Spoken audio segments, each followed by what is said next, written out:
Hey, brothers and sisters. So I was watching a video by Brother James this morning regarding Saudi Arabia being connected to Ezekiel 38. And when I'm watching this, I'm like, this is 100% dead on correct prophetically.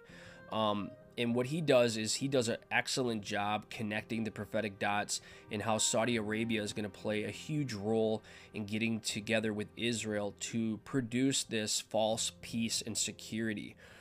With Trump being back in office, if you remember back in 2020 with the Abraham Accords, he worked with Saudi Arabia and a few other countries in Israel to broker this kind of partnership.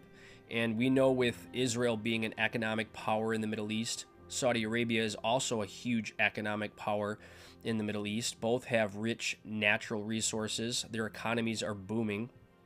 And so we see prophetically the stage being set for these two nations to join in a coalition to support one another.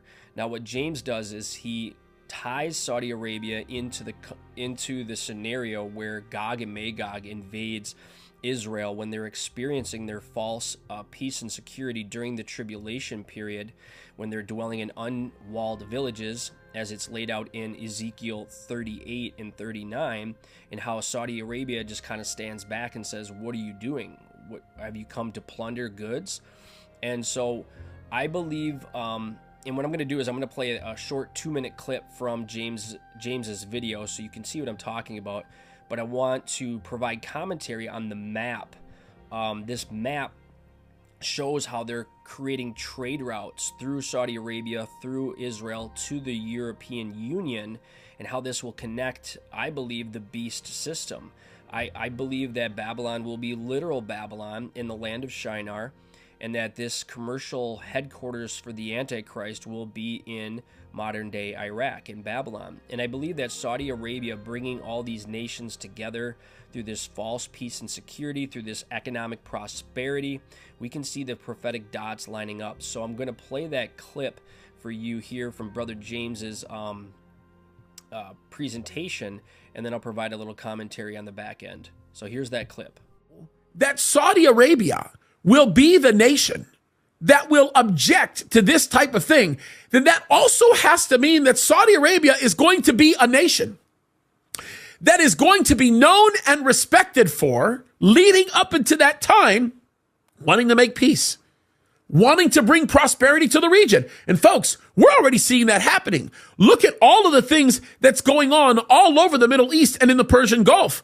Should I even be talking about Oman and Abu Dhabi and the UAE and some of the things that they're doing right now with Iraq and Kuwait? Should we talk about the idea that they want to develop this normalization agreement that's going to create this massive new trade route that's going to change the way things flow from areas like India all the way into the Mediterranean? Look at what they're doing with Egypt and making Egypt very happy and seeking to subsidize some of the loss in revenue that's going to take place from the Suez Canal. Look at some of the agreements that they're coming to with respect to how they're handling Yemen, how they're working with even China in some respects to be able to make things right. Folks, Saudi Arabia is taking very seriously the things that are happening. And by the way, they are concerned about the nations that are on their borders. That's why they're regularly talking to Kuwait and Iraq and, of course, Jordan. Listen, Riyadh is talking to Amman all the time. And, of course, they're also talking to Syria, even though they don't really have to.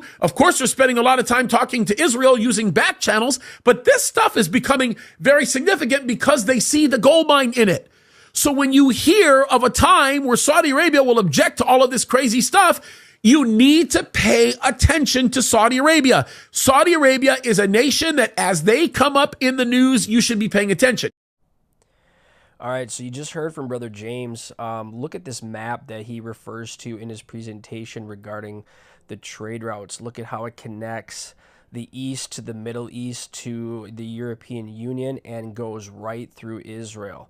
And we know that this Daniel 9:27 covenant will be confirmed with many, meaning Israel, to start the 7-year tribulation. And I believe this is laying the groundwork for the tribulation period where the Antichrist will rule the 10 kings, the world empire, the fourth kingdom talked about in Daniel 7. So this is just proof, brothers and sisters, that what James is talking about, and also in regard to Babylon being a literal Babylon, James, he did a program with Andy Woods where they talked about literal Babylon in Iraq. And it's not so far-fetched, as we can see a lot of the economic trade routes going right through that region and connecting the seas, the ports, and all the different things there. Also referred to this screenshot that I took from his video, why we should pay attention to Saudi Arabia. Number one, it helps you better understand the future and direction of the Islamic world in the years to come.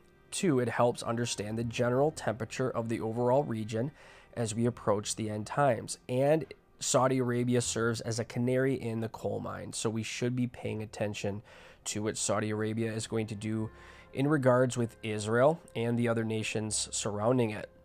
How are they going to use their economic force, their military force to produce a false sense of peace and security? Because we know that true peace cannot come unless the Prince of Peace, Jesus Christ, comes.